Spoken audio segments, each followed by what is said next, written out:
निरीक्षण करना चाहिए और तब आप आगे उससे बढ़ सकते हैं।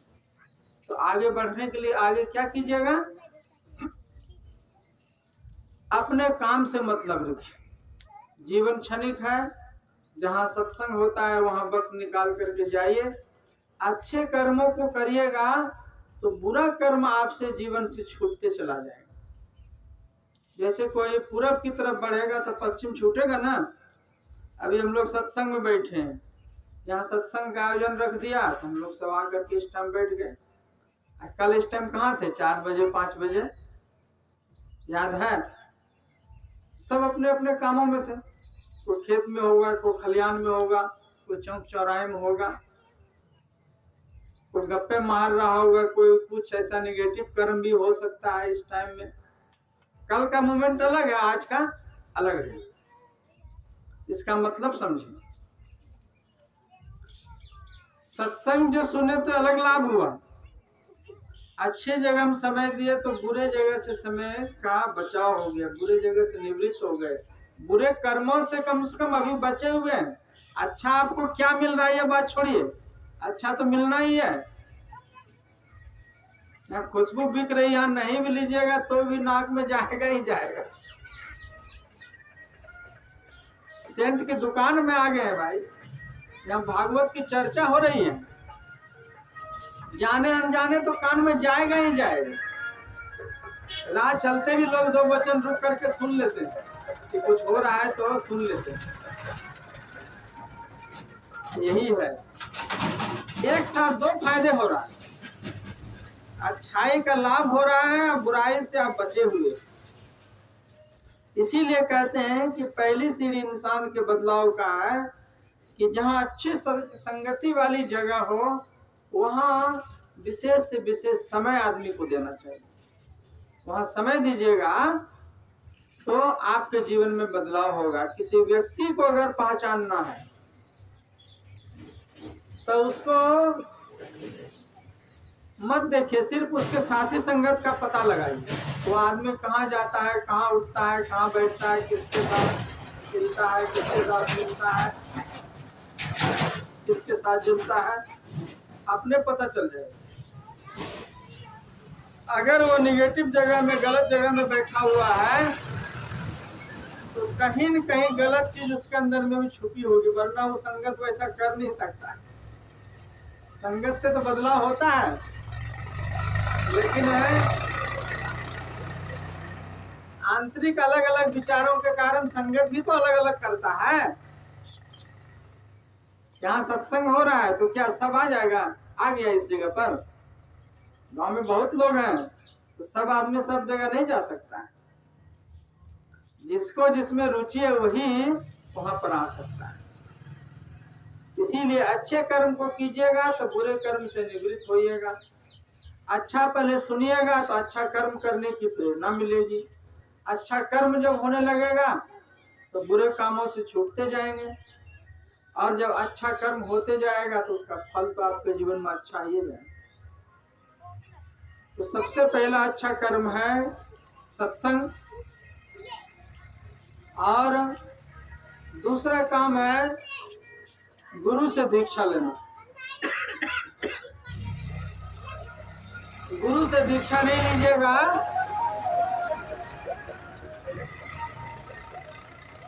तो भटकते रहिएगा।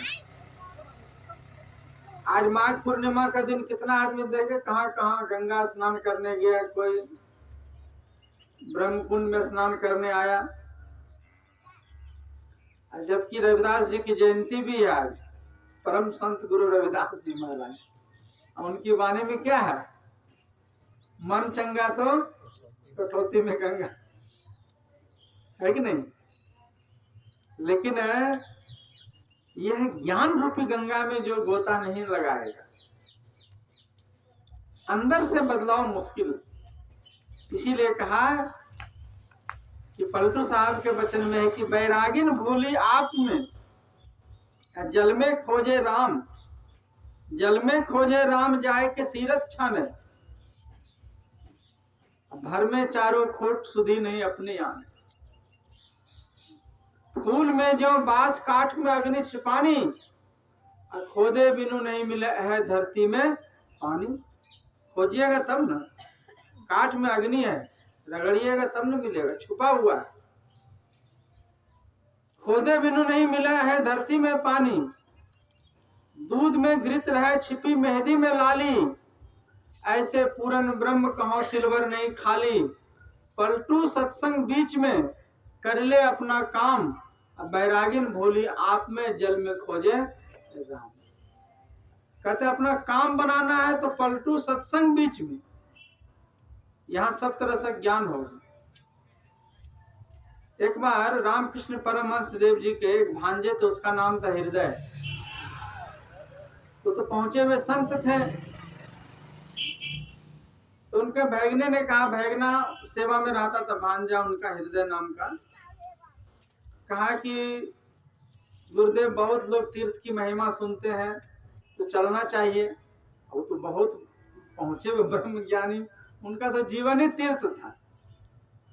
बहुत कहा तो कहा चलते हैं, जब तुम्हारी इच्छा है और हमारे जाने से कम तुम्हारा भी भ्रमण हो जाएगा। हम नहीं जाएंगे, गुरु नहीं जाएगा तो चेला कैसे जाएगा, ये भी तो है।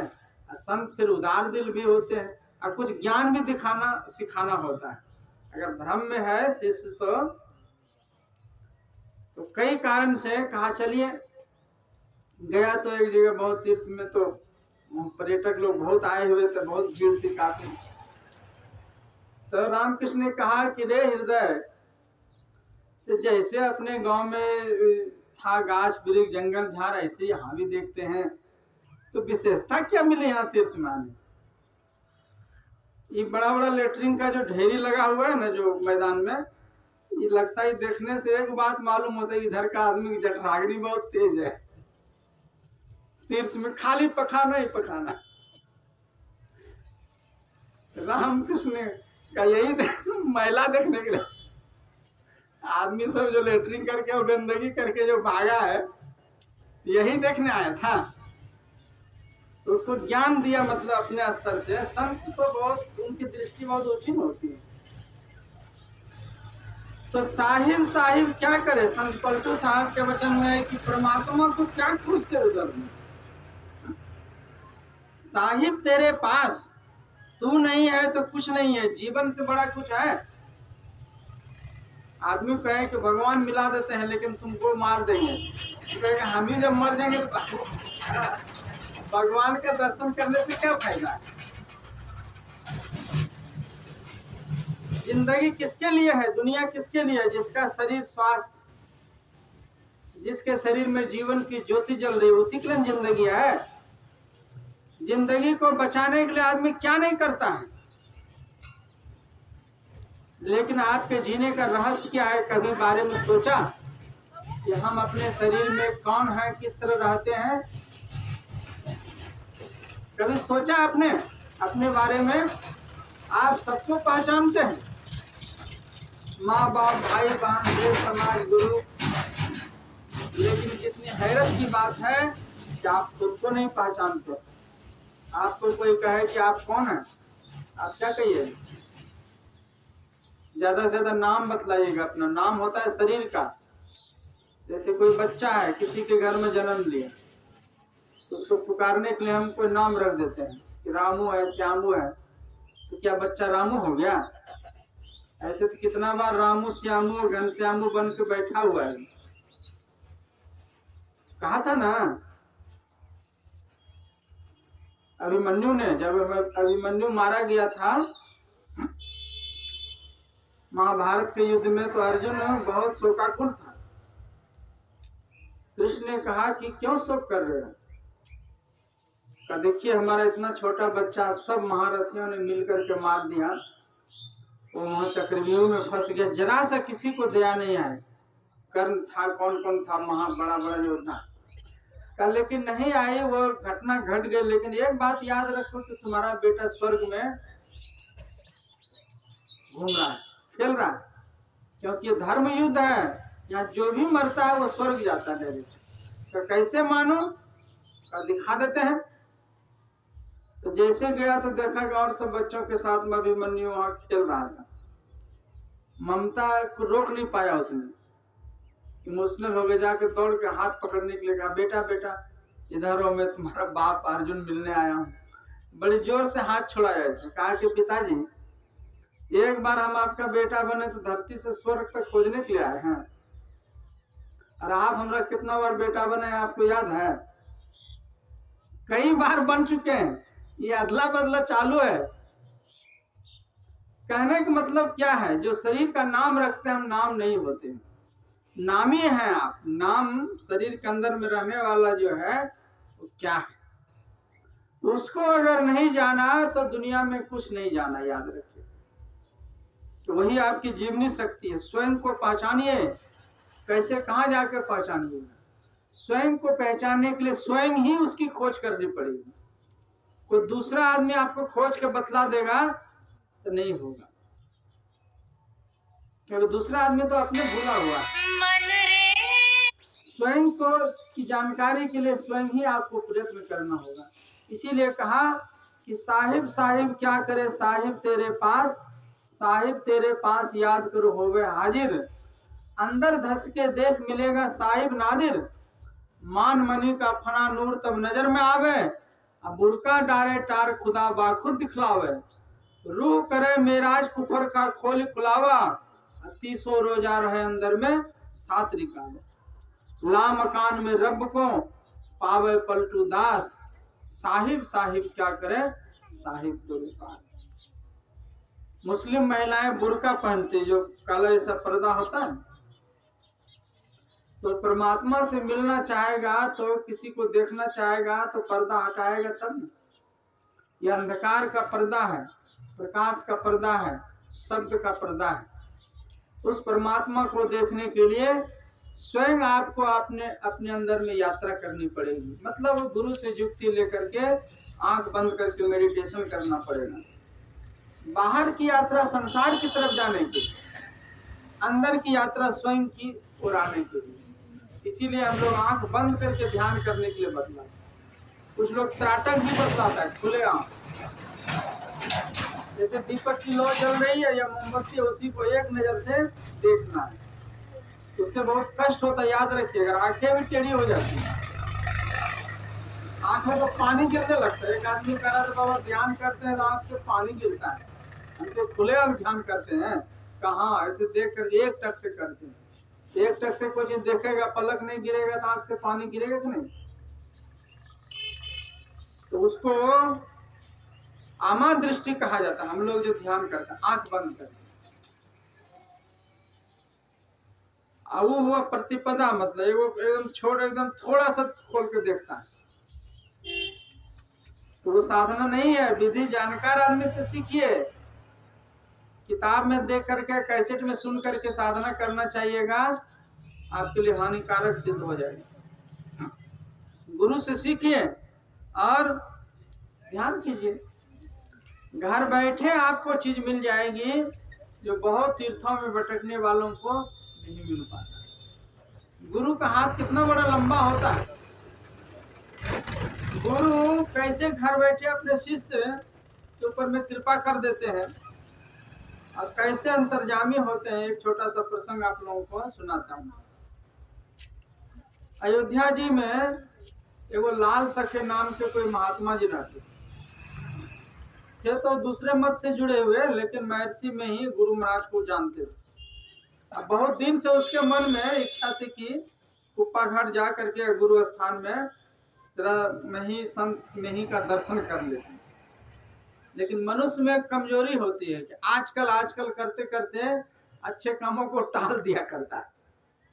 वेग आया अंदर से कि नहीं, इस बार जाना है।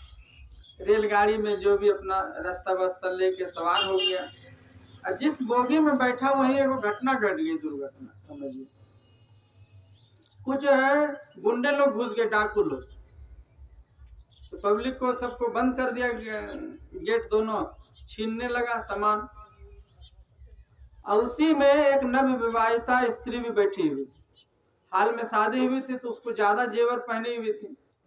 दृष्टि गई उधर तो छीनने लग गया। पहले निकालने की कोशिश की, तो निकालने में तो आदमी जल्दी तो निकाल के तुरंत तो देना नहीं चाहता। देरी जो किया ना, तो खींचने लग गया कान से। आई बगल में महात्मा जी वो बैठे हुए लाल से, वो सब देख रहा है। अब क्या किया जाए?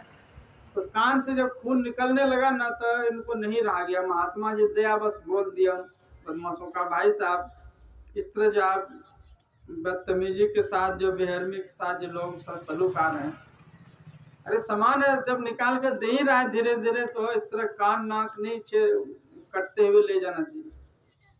ये जो कान है, सुन लोगों को चीड़ हो गया, गुस्सा हो गया। इसको तो बाबा जी समझ के हम टोके नहीं, कुछ कर भी नहीं रहे, तो न इससे कुछ मांग रहे थे, हमरे काम में विघ्न डाल रहा है, बीच में बोल दिया पहले इसी का काम तमाम करो। तो सब तो निगेटिव विचार के लोग, आसुरी प्रवृत्ति का है। खाया पिया है, न दया न करुणा न कोई मैत्री न क्षमा, कोई तरह का गुण नहीं है, तब ये तो वैसा कर्म करने के लिए। अब सारा गुस्सा बाबा जी पर। तो क्या था, दो आदमी ने दो हाथ पकड़ा, दो आदमी ने दो पैर, और ऐसे झुला करके चलती ट्रेन में उनको ऐसे ऐसे जब करने लगा ना, फेंक देना इसको रास्ते से, इसको काटा हटा देंगे तो अस्थिर से अपना जो भी लूटपाट करना होगा। और वो मने मन गुरु महाराज को याद किया। गुरु महाराज वहाँ दोपहर का समय, यही जो होता है ना 3 बजे, सत्संग में रामचरितमानस का पाठ होता।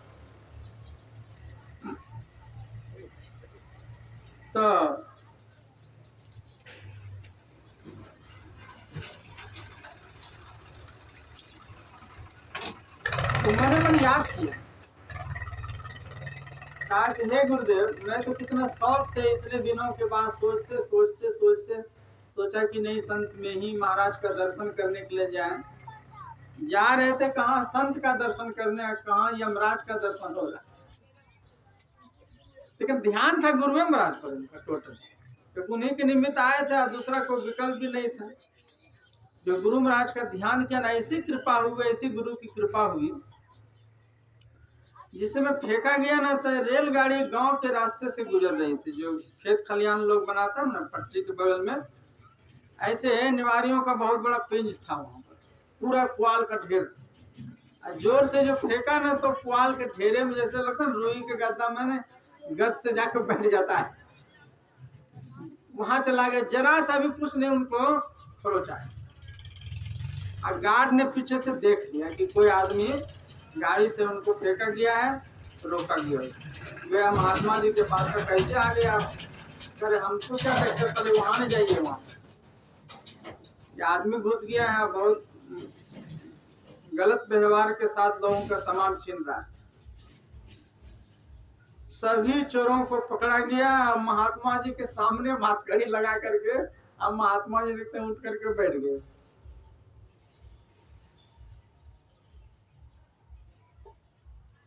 फिर स्वस्थ होकर के गाड़ी में बैठाया गया। और गुरु महाराज के पास जब गए तो वहां 3 बजे सत्संग का कार्यक्रम था, रामायण का पाठ हो रहा।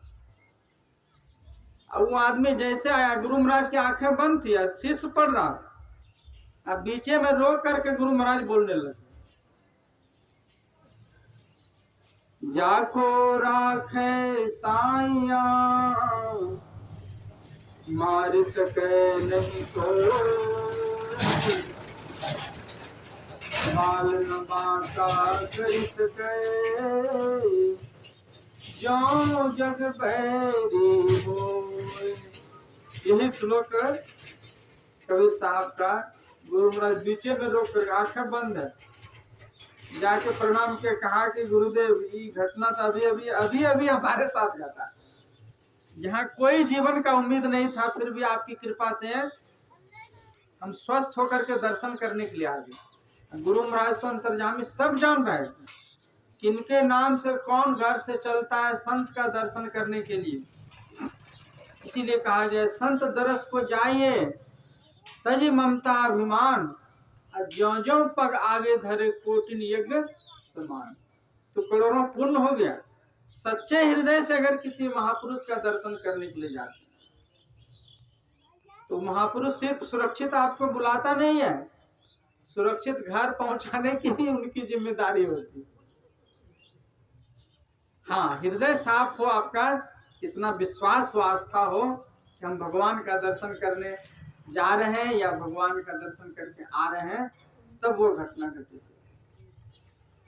तो गुरु से जुड़ने से गुरु की कृपा शिष्य के ऊपर में बन जाती, याद रखें। इसीलिए कोई भी आदमी निगुरा बन करके नहीं रहिए, हर आदमी वैष्णव बनिए और हर आदमी दीक्षा लीजिए, स्वयं जुड़िए, अपने बाल बच्चों को जोड़िए।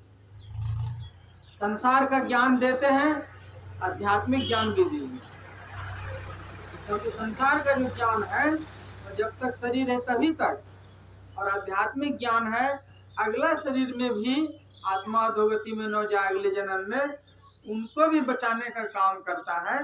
इसीलिए हर आदमी गुरु से जुड़िए, सत्संग से जुड़िए, और घर परिवार बाल बच्चों के बीच रहिए और रोज ध्यान कीजिए।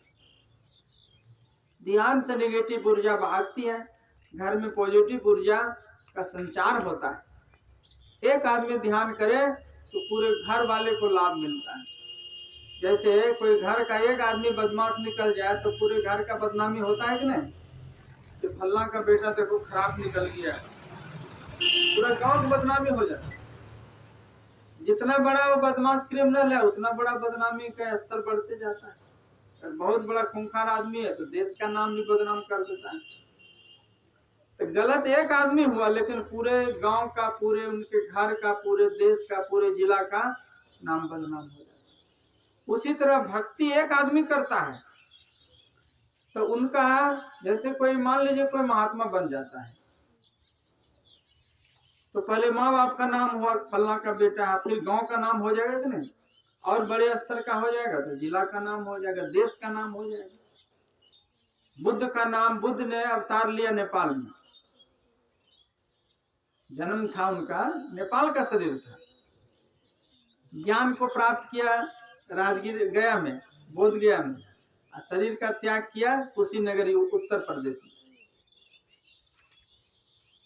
तो जन्म भूमि नेपाल, कर्म भूमि बिहार में ज्यादा करके आत्मज्ञान की भूमि इसी मगध क्षेत्र में, लेकिन उनको पूरा दुनिया जानती है। आज राजगीर में जाइए आप, किस देश का आश्रम वहां नहीं है, बौद्धिस्ट आश्रम। थाईलैंड, कंबोडिया, बर्मिश टेम्पल, भूटानी, जिस देश का नाम आप नहीं सुने वहां का आदमी करोड़ों करोड़ों जमीन खरीद के इसीलिए बना देता है कि इस नगर में बुद्ध का पदार्पण हुआ तो यहीं पर हम उनकी ऊर्जा का लाभ ले सकें। मतलब 2500 बरस हो गए बुद्ध को गए। अब ये राजगीर शांति कुंज जो है, शांति स्तूप जो है, गिरिधकूट पर्वत पर आकर साधना करते थे। जहाँ गुरु महाराज का आश्रम है उसके सामने जो विपुलागिरी है, फर्स्ट पहाड़, उसमें 12 बरस तक भगवान महावीर तपस्या की, तो मौन धारण रखकर। क्यों नहीं शांति विराजेगी? जो आदमी जाता है ना आश्रम तो वही कहता है कि पहले बाबा यहाँ बड़ा शांति हो जाता है, जो चिड़िया भी आवाज नहीं करती। वहां तो बुद्ध महावीर की शक्ति काम कर रही है। तो वो एक देशीय चीज नहीं हो रह जाता है। जो संत, जब आप जितने ऊंचे दर्जे का संत होते हैं उतना देश दुनिया में आपका नाम विख्यात हो जाता है। भक्ति कीजिए, स्वयं जुड़िए, बाल बच्चों को जोड़िए। घर के अभिभावक अगर अच्छा कोई कर्म करे, जैसे यहाँ सत्संग हो रहा है, तो लगता है देखने में कि बच्चा आदमी है, कुछ हो सकता है नहीं भी समझा हो, लेकिन ऐसी बात नहीं है। विचार गंभीर ज्ञान छोटे छोटे बच्चे नहीं भी समझे हों, लेकिन उसके दिमाग में एक बात जरूर आया कि कोई बाबा आए थे हमारे यहाँ, को अच्छा चीज पूजा पाठ हो करके गया, वो सब समझ रहा है।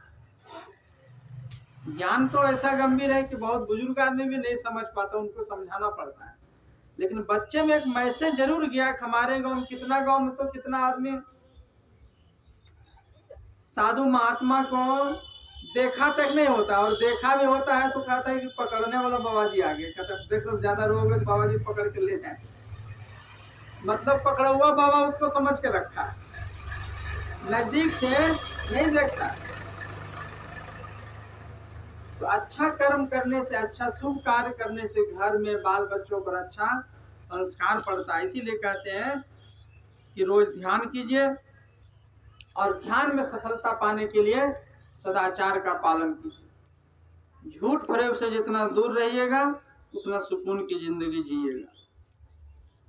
जो क्षणिक लाभ के लिए शॉर्टकट रास्ता अपनाता है उसको बाद में बहुत घुमावदार चक्कर से घूमना पड़ता है। इसीलिए सुकरात ने कहा था, सुकरात एक बहुत बड़े दार्शनिक हुए, वो बहुत देखने में कुरूप व्यक्ति थे लेकिन ज्ञानी बहुत बड़े थे। और उसका एक नियम था कि सुबह उठ करके सबसे पहले आईने में अपना चेहरा वो देखता। तो रोज साथ में रहने वाले जो शिष्य थे उनकी दृष्टि पड़ जाती थी कि गुरु महाराज सुबह उठ के क्या करते थे, देखा सिराना में आईना रख लिया, पहले वो चेहरा देखते। कहा गुरुदेव लोग पूजा पाठ करता है, दतवन ब्रश करता है, आप पहले सुबह उठ के अपना चेहरे देखते हैं, इसमें क्या राज है? राज है ना। देखो भगवान ने मुझे कुरूप बनाया है तो मैं रोज अपना चेहरा देख करके भगवान से कहता हूँ कि प्रभु शरीर तो चेहरा तो कुरूप बना ही दिया है, तेरी मर्जी, तो उसमें मेरा कोई हाथ नहीं था, लेकिन कर्म कभी हमसे कुरूप नहीं करवाना, कर्म हमसे अच्छा करवाना। और शिष्यों से कहा तुम लोग जितने सुंदर लोग हो तुम लोगों को भी सुबह उठ कर आईना में पहले अपना चेहरा देखना और भगवान से बोलना चाहिए कि प्रभु तूने जितना सुंदर मुझे बनाया है उतना ही सुंदर काम भी हमसे करवाना। ऐसा नहीं हो कि चेहरा बहुत सुंदर है काम करवा देना घटिया। मतलब क्या हुआ कहने का कि जीवन में सदाचार का पालन कीजिएगा तो ध्यान में मन लगेगा और गुरु की सेवा कीजिए। जहाँ सत्संग होता है वहाँ जाइए, बढ़ चढ़ करके। 3 तरह से सेवा होती है। धन से सेवा करने से धन पवित्र होता है, मन से सेवा करने से मन पवित्र होता है और शरीर से तन से सेवा कीजिएगा तो तन पवित्र होगा। 3 तरह की सेवा होती है। इसमें प्राथमिकता है मन की, क्योंकि जिसने मन दे दिया तो वह शरीर को बचा कर नहीं रखना चाहेगा, बीमारियों हालत में जाकर चाहेगा कि गुरु घर में सेवा करें। और धन नहीं भी रहेगा तो गरीबियों हालत में तो कुछ न कुछ ज्यादा बढ़ चढ़ के ही दे देगा। एक छोटा सा प्रसंग कहकर अपनी वाणी को विराम देने जा रहा। एक पुराने जमाने में कंचन दास नाम करके कोई सत्संगी थे। उसमें 1 रुपया 2 रुपया कहीं बहुत मोल होता था। कोई सत्संग होता था यज्ञ ना, तो 4 आना 8 आना दे देती, यही बहुत हो जाता था पैसा। तो गुरु महाराज का एक शिष्य गया चंदा रसीद लेकर उस गांव में। तो गरीब आदमी देखा, एकदम झुग्गी झोपड़ी में रहता था। कहाँ से आए हैं? कहा आया हूँ कुप्पा घाट से, गुरु महाराज का सत्संग हो रहा है, इस गांव में चंदा लेने के लिए आया हूँ। कहाँ बैठिए। और दूसरे के घर से 5 रुपया उधार लेकर के, जिसको कर्जा बोलते हैं पैसा, ला के उसको कहा कि रसीद काटिए। और जो आदमी काटने के लिए गया तो वो भी देख के दंग रह गया। या बड़ा बड़ा अमीर आदमी तो 4 आना 8 आना दे रहा है, 5 पैसा अगर दे देता तो यही बहुत था इनके लिए। वो गया है 5 पैसा के सोच से कि स्थिति ऐसी थी घर की, वो लाया वो 5 रुपये। कहा कि क्या कर रहे हैं, पैसा उधर कहाँ गए थे दूसरे घर तरफ। कहा कि देखिए वास्तविकता यही कि पैसा हमारे घर में नहीं था, आप आए गुरु महाराज का नाम से सत्संग हो रहा है तो हम उधार लेकर के आए हैं दूसरे घर से। उसको और ताजुब हुआ, दंग रहा। अरे ये आप क्या कर रहे हैं? आप बड़ा बड़ा आदमी तो 4 आना 25 पैसा दे रहा है, कोई 20 पैसा दे रहा है, आप उधार ला करके 5 रुपया दे रहे हैं तो सब 4 आ लेंगे। उसको समझाया बिठा करके, देखिए बैठिए, घर में बेटी की शादी होती है तो कर्ज लेना पड़ता है, या कोई बीमारी एक्सीडेंट हो जाता है, अचानक नहीं होता है पैसा, तो लोग 1 लाख 2 लाख कर्ज लेता है ना, कहाँ लेता है। तो कर्ज उतरता है कि रह जाता है? कहने पे धीरे धीरे उतर जाता है। जीवन में अच्छा दिन भी आता है, धीरे धीरे सब कर्ज उतर जाता है। काम बड़ा ठाने हैं तो कुछ न कुछ लोगों से लेना भी पड़ता है। कहा देखिए आप आए इतना दूर से, हमारे घर में नहीं था, इससे क्या फर्क पड़ता है, आप इसको लेके जाइए, उतर जाएगा कर्ज, कमा करके वसूल कर देंगे, बात खत्म हो गई। हमको देना है तो देना है 5 रुपये। ये सब बात आकर के गुरु महाराज को सुनाया गया। इस तरह देखिए ना, जहाँ 4 आना 8 आना में मुसीबत था वहाँ 5 रुपया एक आदमी ने दिया है और नाम उनका कंचन दास बतलाया और कहा कि वो उधार लेकर के दिया है। इस बात से गुरु महाराज भी बहुत प्रभावित हुए। हमारा ऐसा ऐसा भी चेला है जो कि गरीबी में रहते हुए भी इतनी श्रद्धा है, उधार लेकर वो बड़ा बड़ा सेठ साहूकार को पीछे कर दिया उसने। कुछ तो समझदारी थी उनको गुरु के प्रति। तो उन्होंने गुरु महाराज का यही वचन निकला मुंह से, ये काम कीजिएगा।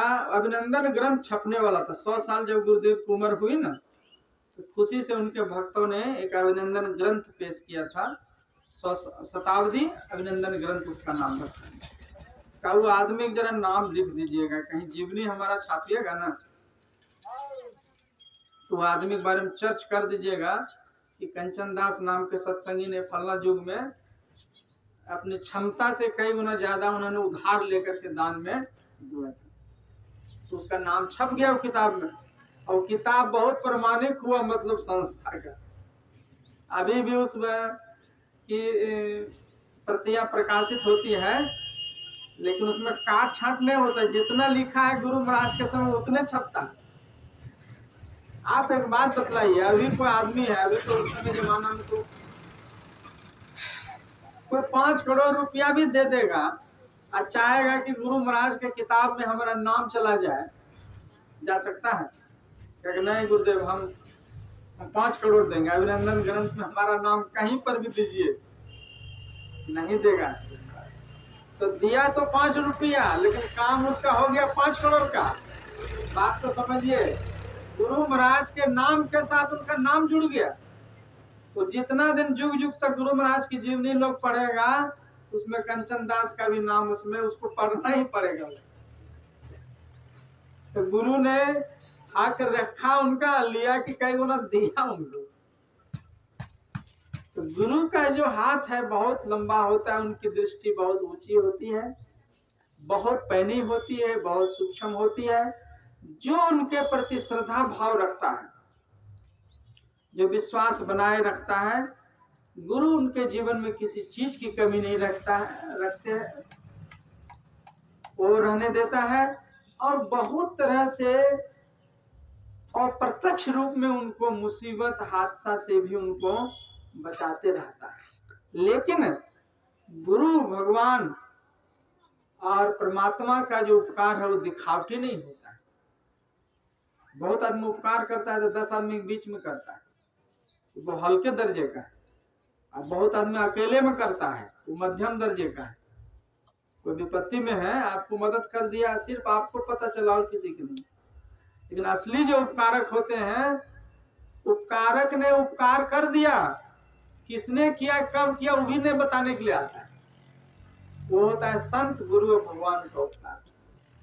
लेकिन उस कृपा को प्राप्त करने के लिए कृपा पात्र सिर्फ श्रद्धा, सिर्फ विश्वास, भाव अच्छा होना चाहिए। भाव शुद्ध रखिएगा, बर्तन साफ होंगे। कुभाव आ गया तो बर्तन मैला है, वहां कृपा कैसे बरती है? तो यही सब बात हमको समझाने के लिए सत्संग का आयोजन होता है। तो दूसरा सिटिंग में यहाँ प्रवचन की समाप्ति समय अनुसार यहीं पर करता हूँ, और मॉर्निंग में एक सिटिंग और होना है सुबह में। आज तो स्टार्टिंग था, गंगा स्नान करने में लोगों को लेट हो गया। माघ पूर्णिमा था ना, मतलब कुल से लोग आ गए, कलकत्ता से कहाँ से लोग आ गए और राजगीर में मिलने के लिए सुबह सुबह। तो कहा कि रुक जाइए बाबा, तो आने में हो गई लेट। लेकिन कल 8 बजे यहाँ पक्का शुरू हो जाएगा सत्संग, 8 से 10, 2 घंटा। आप लोग समय निकाल कर आइए और ज्ञान की बातों को सुन करके अपने जीवन को सफल बनाइए। बोलिए श्री सद्गुरु महाराज की।